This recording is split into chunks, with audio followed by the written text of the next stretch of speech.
one of the biggest challenges is the emotional challenges that we have.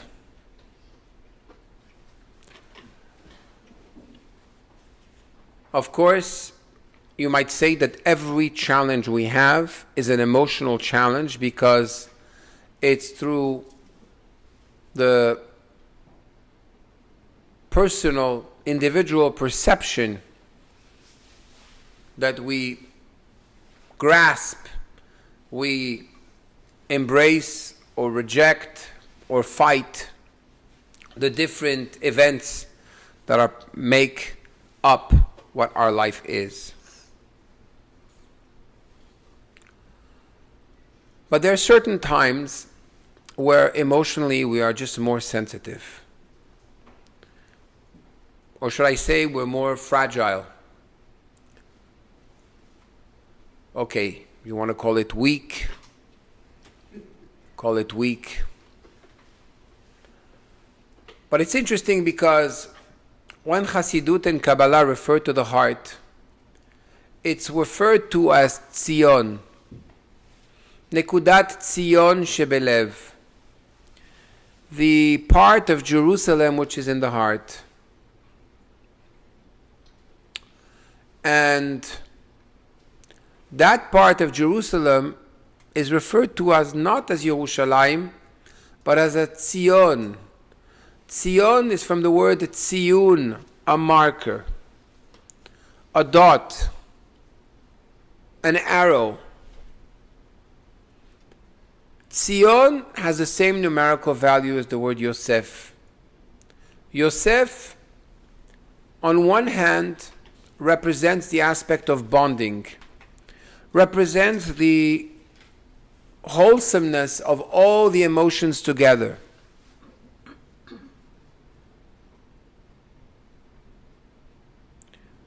On one hand. On the other hand, Yosef represents the pipeline for affluence, for parnasah. Ve-Yosef hu ha-mashbir. Vayichalkel Yosef. Yosef is the person through which the whole world was receiving through Egypt. It was thanks to Yosef. Somewhere, somewhat, it seems that these two elements of being a channel for abundance and being a sensitive, emotional person come together. Now, of course, the first reaction you're going to have is, what are you talking about, Rabbi? Most of the people that are channels for parnasah, for sustenance, and have an abundance, they're the least sensitive, the most shrewd businessmen that don't seem to have a heart. So how do you say that one is connected to the other? What is the heart? Is the heart higher or is the head higher? If you look at the way we are made, the head is above the heart. Not like the animal which walks on four and has its heart above its head. And therefore, the natural instinct is to say that indeed the head is higher than the heart. And therefore, it is natural to say that the head controls the heart. But we have to know that this is only the external part of the heart. There's the deeper level of the heart, which is called Tzion, that marker, which is called in Kabbalah referred to as Re'uta de Liba, the will of the heart. Re'uta de Liba, the will of the heart, the depth of the heart, goes all the way up to the crown, which is above the head. It reaches the level of what's called the will. Now we know that will in Hebrew, it says, En davar omed bifnei haratzon. Nothing stands in front of the will.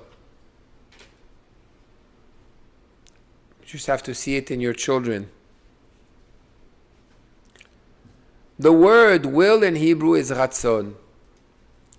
Ratzon is the same letters as the word tzinor, pipeline, gateway, channel. And therefore, the moment I'm able to become vulnerable, I'm able to open my heart, open my emotions, I've just reached a level of will which is so powerful that I can transform even the most negative situations into a positive motor and drive to do good. So we said there are two parts in the heart. And tonight, I would like that we should all have together a special spiritual heart surgery, a healthy one, where we take away the foreskin which is on the heart, which blocks our heart, and all the different things that we do to suffocate the heart, so we should not hear its voice. Our children are experts at this. They will have earphones on the head, images in front of their eyes, food in their mouth, and so many distractions, seeking constantly another, or should I say, the next great thing. What do we do when we do that? We are basically trying to suffocate the emotions. I don't want to deal with my emotions. They're too powerful. If I become vulnerable, I'm going to break down. But if I'm too sensitive, then I won't have energy for what's important. So I'm going to drown myself, drown my emotions with images, with sounds, with news, with gossip, with alcohol, with drugs, with work, with all types of different, call it distractions. Because I don't want to be vulnerable. Now, what am I missing out when I'm not vulnerable? What am I missing out when I don't let that sensitivity express itself? I'm missing out in a deep, very powerful bonding experience.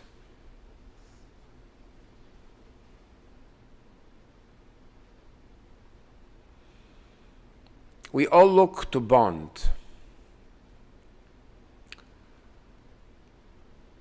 The first marriage of a person is the marriage with himself. The first bonding is to be able to bond with your true self, without having all these veils which are hiding your true self.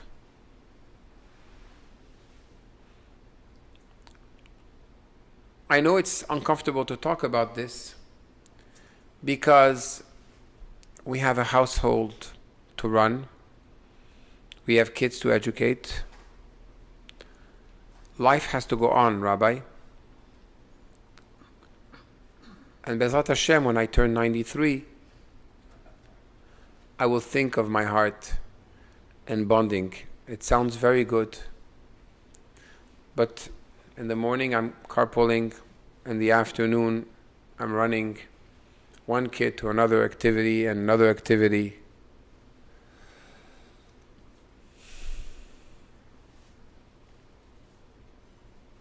What is the problem?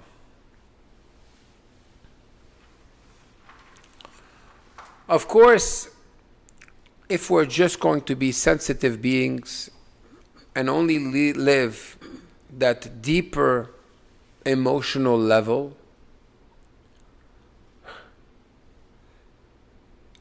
we are deprived of a normal life. We will not be able to function.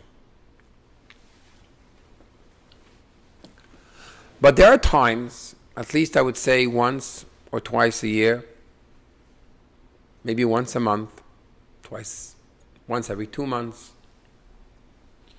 where we need to be in touch with our emotions.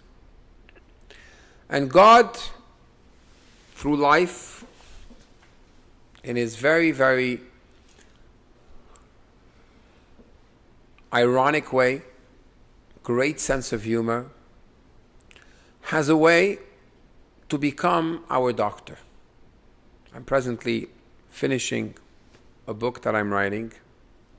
I'm looking for a title. One of the titles I thought about is Life is Your Doctor.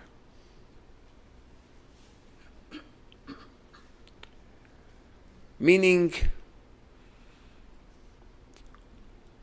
that there's certain times where so many events happen together and it's too well coordinated together to touch again and again and again the same sensitive chord inside of us. To the extent we're at the verge of breakdown. There are weeks where it's something else. But there are weeks where just this person got on my nerves, pushed my buttons. This other person is accusing me of things that I think they're dishonest, but they're saying I'm dishonest. And then, on top of that, I didn't sleep enough, and I didn't eat enough, and I'm self-conscious about this, and so on and so forth. And suddenly all these events together push us in a situation where emotionally that blockage that we have in our heart can't handle it anymore. So at this moment, we have a choice to keep it all in or to just let go. We have a choice to suffocate it and say, I cannot do this. I cannot be in touch with my emotions. I'm just going to eat, drink, and another piece of food, and another this, and another that, and hopefully I'll just forget about all this, and it's going to be just fine next week. Or maybe the week after, or maybe the week after, and the week after, etc.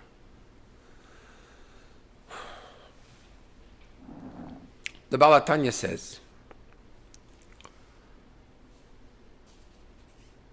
that when an opportunity like this, and I use the word, very well chosen word, the opportunity presents itself, this is a time to stop, think, and reframe. How could we stop, Rabbi? What are you talking about? Life goes on. It's true, life goes on. But sometimes you need to take that break and reassess where you really are. It's just like in that map, the Google map. You want to see where you are, so you open the picture and then recenter. Okay, let's put everything back in perspective. It's called, in the words of the Rebbe, environmental psychology. I get out of my environment, not because it's a bad environment, because I need to regroup in order to reassess the situation. I need to regroup and recuperate in order to be stronger, to have a direction. Sometimes, unfortunately, we do not award ourselves. We don't think we deserve. We're too apprehensive to say to our spouse or to the world, you know what, I'm going away for 2 days. And I'm going to I need that to disconnect. myself from the crazy rhythm of life.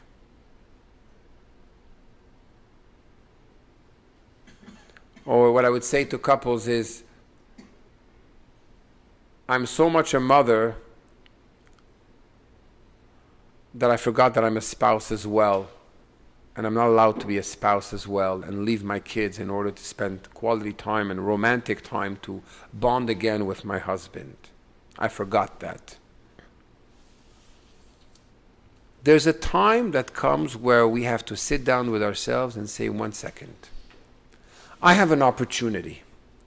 I just had an spiritual open heart surgery. I'm able to take all of that energy, that flow of energy of the heart, which could be a negative one, God forbid, and actually use it for positive. What is one thing that will make me feel good about myself if I do it every day?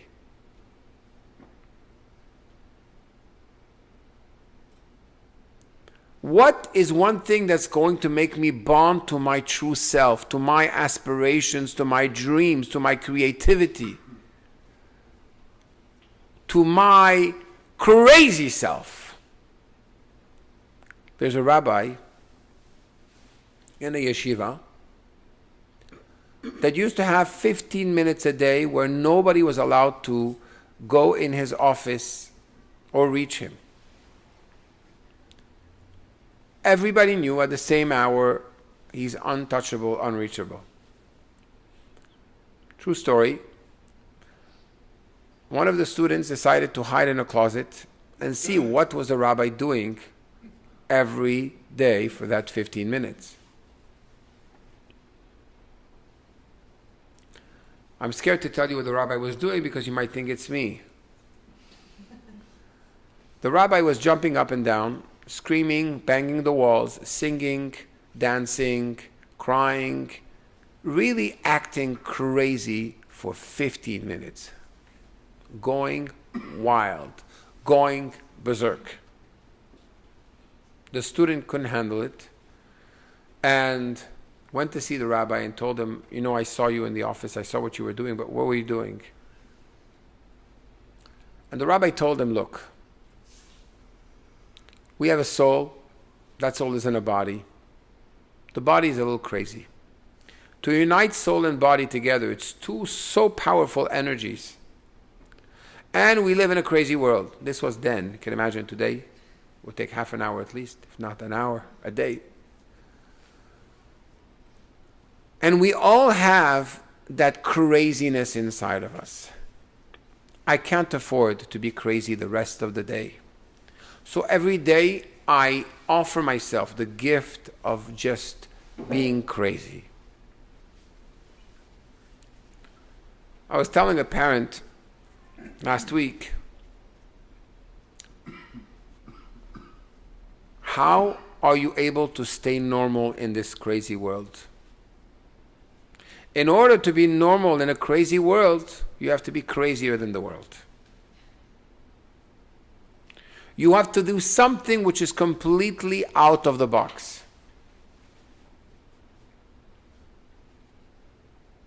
So, where do we start? When we have all these triggers which are touching the different sensitive chords of our heart, and I know what it is because I'm a sensitive person, and at the beginning,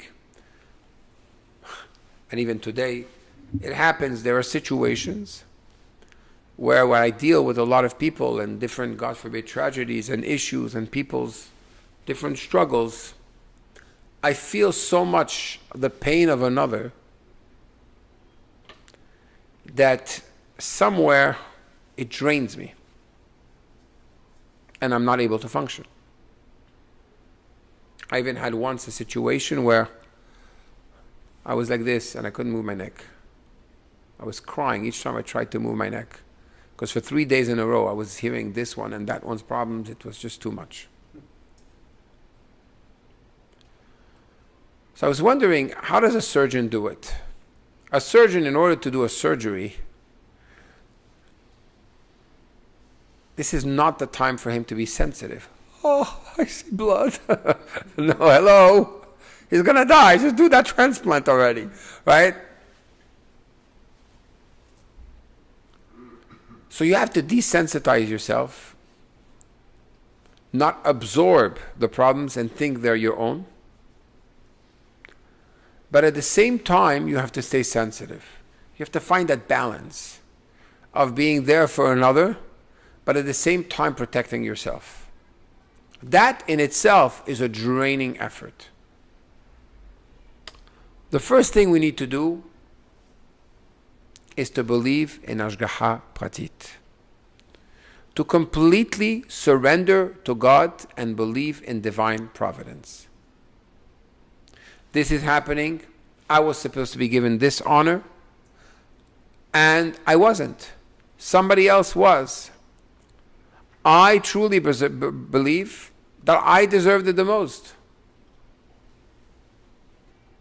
1 second. Do you believe in God?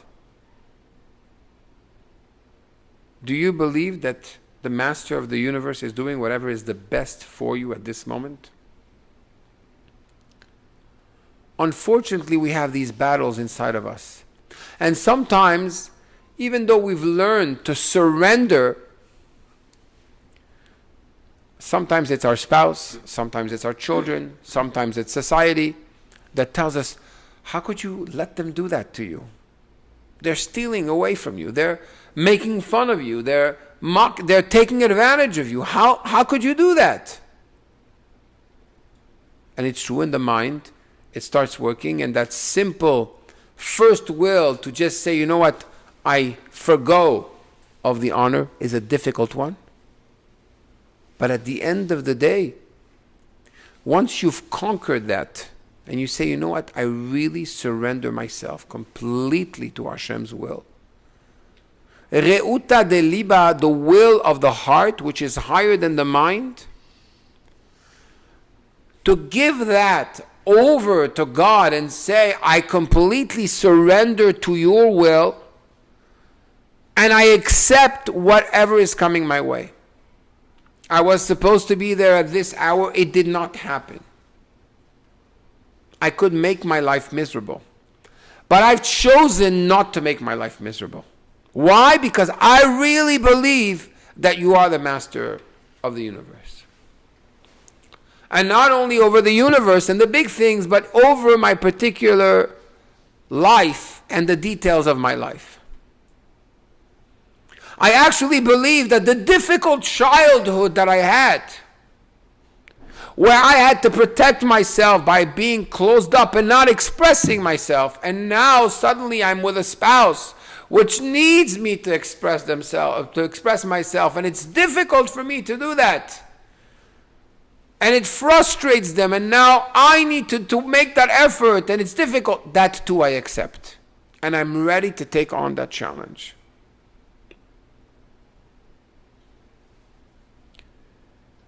It's called vitur. Vitur means to be able to give up. Not to give up in the sense that, oh, I give up. No, I give up. I surrender up. You know what? So my child just said something which is very hurtful to me. It could be as simple as, who baked the challah? What? You think the maid baked the challah? What are you talking about? Who bakes the challah? I bake the challah. That could be an offensive comment by a child. Of course, children have much more offensive comments than that. Like blaming us for everything that's going wrong in their life on us, and other things of the sort. But to be able not to get stuck means that 1 second. I'm able to reframe the situation and say 1 second. Somebody is going through a situation right now. What would make me take something personally? Only if I work with the outside of my heart, the ego. If I'm able to let go of the ego and put my heart, my trust in Hashem, then suddenly I'm no longer stuck on the semantics. I'm no longer stuck on what a person said that was offensive to me. I more try to understand where they're coming from. Let me tell you what happens. This has happened many times. One time in particular, it really hurt my feelings. Somebody said to me that one of the people of the synagogue said about me that I do this and I say this and I do that, and that's all. That's the way the rabbi is. So what happened to me for the next 2 months when I saw this person in the synagogue? I looked at them and I was thinking on how they're thinking that I'm like this. And after I realized how foolish. It's possible that this comment that they said to another that was repeated to me was said in a certain moment at a certain time of whatever difficulty they were going through. So, thank God, the rabbi is the one that got it in his head and nobody else. And they already forgot about it. But I stayed there stuck because it's touching my ego, my kavod. And I still think that they're still looking at me like this. When really it's not true, and it's possible they'll even forget what they said. The problem many times in the way we connect to the world, we connect to others, we connect, but we are so much in the equation. We take so much place that we're not able to see things really clearly.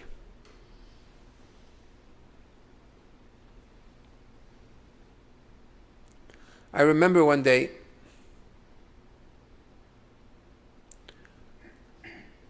an older man used to come to the synagogue with a teddy bear. My kids looked at him. And of course, there was a smirk. They were laughing. Old man with a teddy bear. Till we found out that he had a heart condition because of a loss in his family. And this was his way to be able to not feel the pain.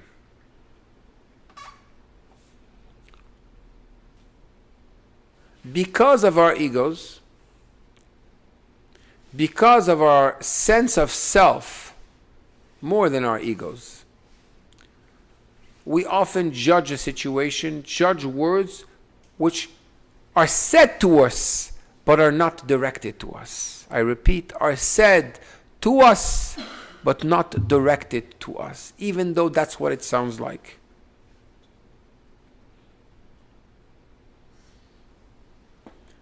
If a husband had to believe everything his wife says when she's pregnant, he would never stay for the birth.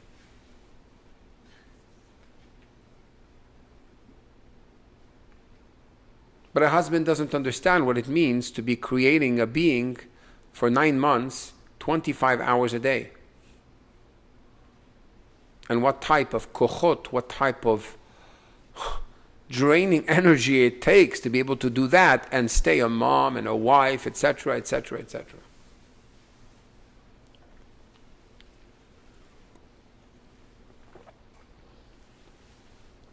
Many of our problems would be avoided completely if we put ourselves out of the equation. Rabbi Nachman of Breslev was persecuted by many, many Hasidic masters and students that spoke bad about him and said his way is not the right way. So he writes something beautiful. He says, all these people which fought me and spoke about me, I forgive them completely. Because they never fought me and they never, ever spoke bad about me. What do you mean? I mean to say that they didn't know who I am. They spoke bad about the person that they think that I am, not the person that I am. And therefore, they never spoke bad about me. If they would know me, truly, they would never speak bad about me. A lot of the interactions we have between people, because people live in a fake world and have to present a certain image or status, it's not that I am sharing me with the you, which is the true you, the true me with the true you. It's more my image and the vision of my persona is speaking to the visage of your persona. My people speak to your people. But we never have a deep conversation. And that's why it says in the Mishnah in Pirkei Avot, Aseh lecha rav, appoint for yourself a teacher, a guide, a spiritual mentor. Ukne lecha chaver, acquire a friend. Acquire means to buy a friend, not buy with money. Acquire means that you're ready to open your heart to them, they're ready to open their heart to you. And you build like this a real bond where you are able to connect to the true you and become vulnerable. The moment you are ready to becoming vulnerable and you make a time where you're going to say, you know what, this is what I really aspire to be. These are my struggles. And you are honest with yourself, but completely honest with yourself. And completely honest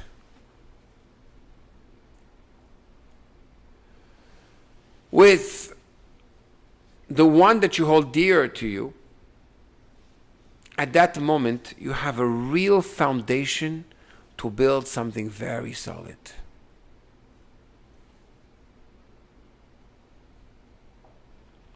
Unfortunately, most people never get there.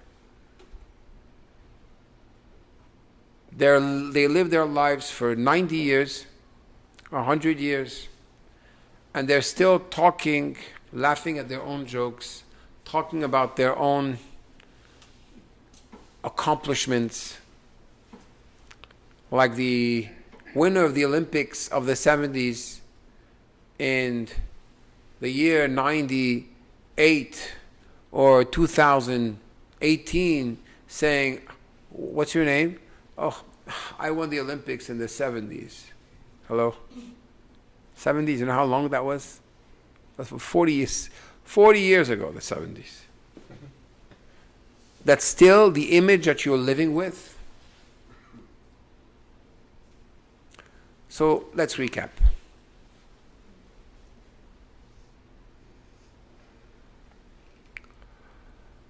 The reason sometimes we are stressed by different things and we have triggers that touch our emotions is not just there for us to hide away from this, to shy away from this. It's an opportunity for us to connect to our deeper self, to our deeper will, to our deeper dreams, and to actually feel a true emotion. And to connect to our true emotions at 3 levels. 1 with ourselves, 1 with God, and to really feel that closeness to God and be able to turn to Hashem. What is the service of the heart? The ultimate service of the heart. This is prayer. To turn Hashem in a real prayer that really comes deep from the heart. I want to change. I want to be better. I do not want to be stuck anymore with this bad habit, or this bad attitude, or this bad vision, or whatever it is. I really want to connect to you. I want to surrender to you. So with yourself, being true to yourself, true to Hashem, and true to another, to say, you know what, I want to feel. This is the emotions that I feel for you. And I'm able to express myself and really say it. Say it without any filters. Let that love flow. Let that expression flow. The moment we do that, we live a truer life. And we are not judging, we don't judge our surroundings anymore. We understand that the same way we have this struggle to tap into our inner self, everyone has their struggle.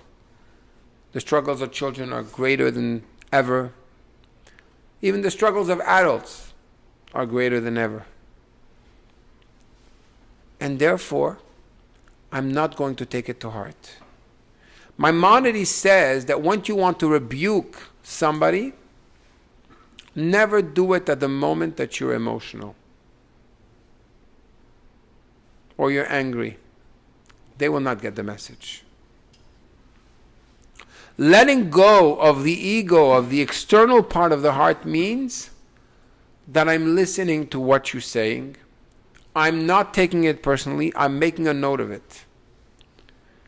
And then tomorrow, when things are good, and I'm close to you, and I feel that moment of bonding, I'm going to tell you how hurt I was at the moment you said this and that.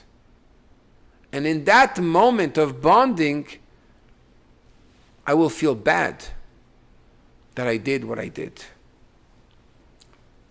And sometimes it's very difficult to do that. I once had a very dear friend and great supporter that used to raise his voice on me for years. I just didn't understand.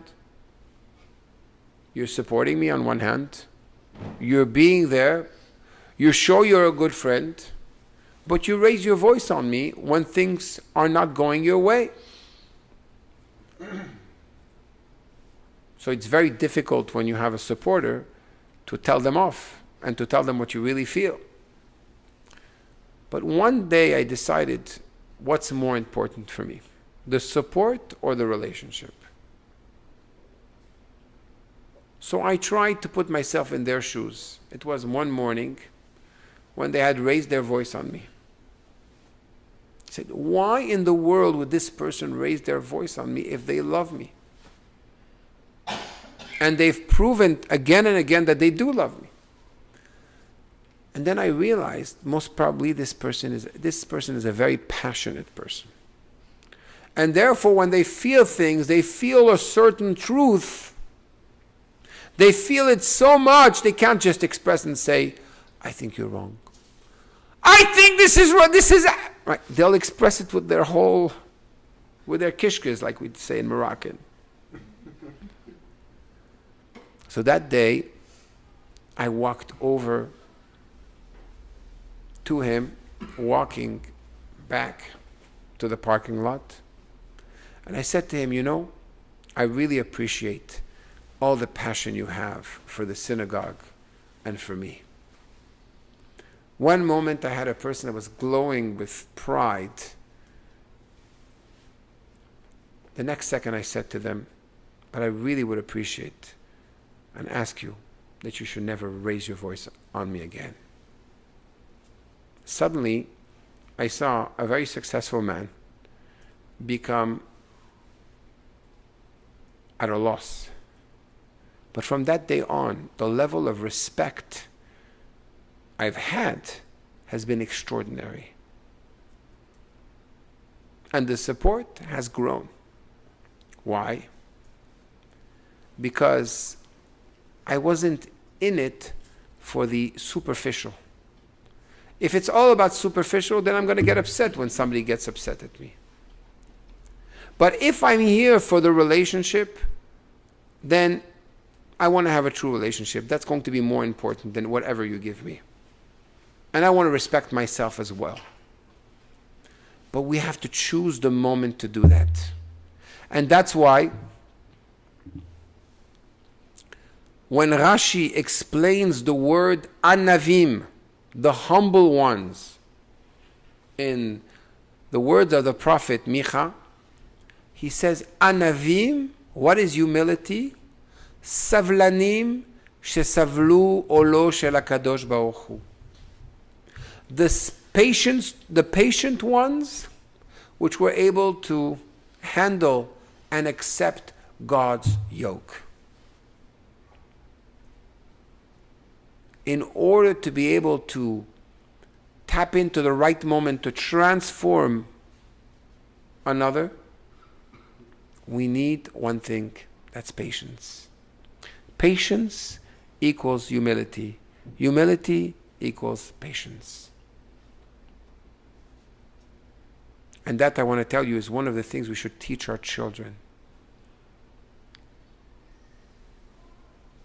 Even if you have everything ready for them, wait another 5 minutes. You still have to clean your room before clean your room first. But I'm hungry. Clean your room first.